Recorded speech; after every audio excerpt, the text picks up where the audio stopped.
بسم اللہ الرحمن الرحیم۔ سورہ البقرہ کی 275 سے 286 آیات کا ترجمہ۔ جو لوگ سود کھاتے ہیں وہ اس شخص کی طرح سے اٹھیں گے جسے شیطان نے چھو کر باولا کر دیا ہو، اور اس کی وجہ یہ ہے کہ وہ کہتے ہیں تجارت بھی تو آخر سود ہی جیسی ہے، جبکہ اللہ نے تجارت کو حلال کیا ہے اور سود کو حرام کیا ہے۔ جس شخص کو اس کے رب کی طرف سے نصیحت پہنچے اور وہ آئندہ کے لیے سود خوری سے رک جائے تو وہ جو کچھ وہ پہلے کھا چکا سو کھا چکا، اس کا معاملہ اللہ کے حوالے ہے۔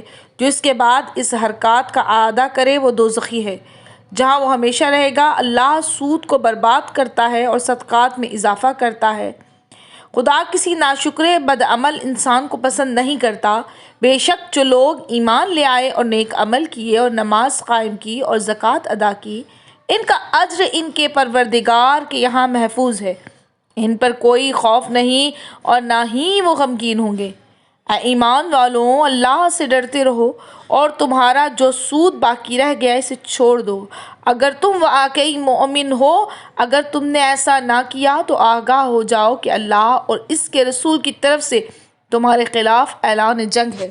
اگر تم توبہ کر لو تو اصل مال تمہارا ہی رہے گا، نہ تم کسی پر ظلم کرو گے اور نہ تم پر کوئی ظلم کیا جائے گا۔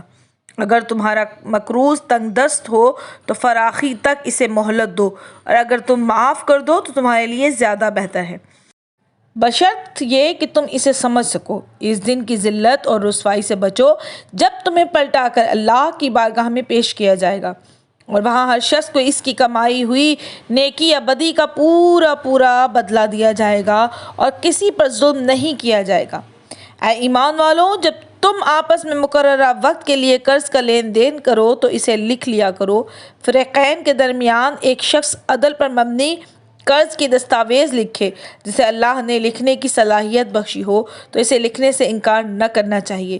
چنانچہ وہ لکھے اور جس کے ذمہ حق آتا ہے مقروض، وہ شخص دستاویز تحریر کرائے اور اسے اپنے رب سے ڈرنا چاہیے، اور جتنا بھی قرض ہے اس میں کوئی کمی نہ کرے۔ لیکن اگر مقروض نادان یا ضعیف ہو تو املا نہ کرا سکتا ہو تو اس کا ولی انصاف کے ساتھ املا کرائے، پھر اپنے 2 مردوں کو اس دستاویز کا گواہ بناؤ، اور اگر 2 مرد نہ ہوں تو 1 مرد اور 2 عورتیں ہونی چاہیے، تاکہ ایک بھول جائے تو دوسری اسے یاد دلائے۔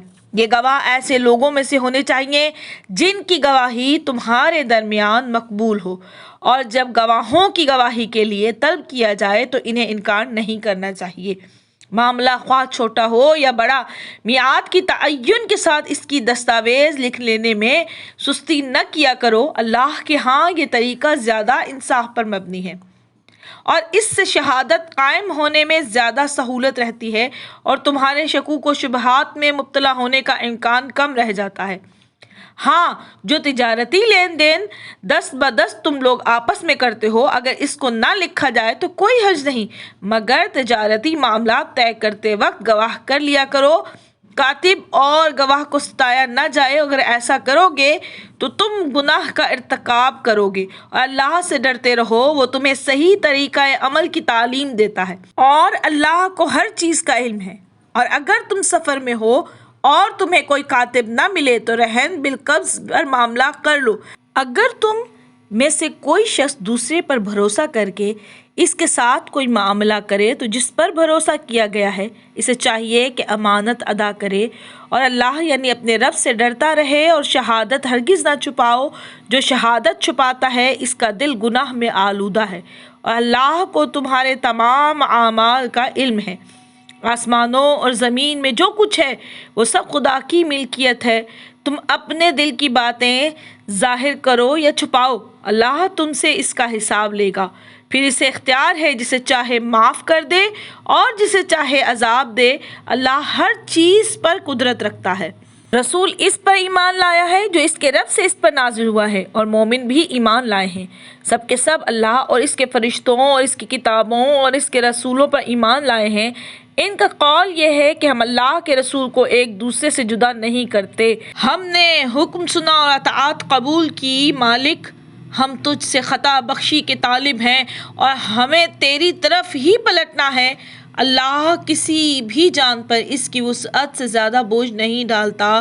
ہر شخص نے جو نیکی کمائی ہے اس کا پھل اس کے لیے ہے، اور جو بدی سمیٹی ہے اس کا وبال اسی پر ہے۔ اے ہمارے رب، ہم سے بھول چوک میں جو قصور ہو جائیں ان پر ہماری گرفت نہ کر۔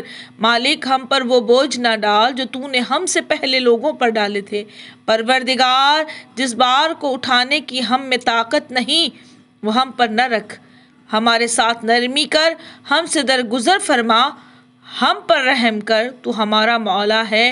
کافروں کے مقابلے میں ہماری مدد فرما۔ آمین۔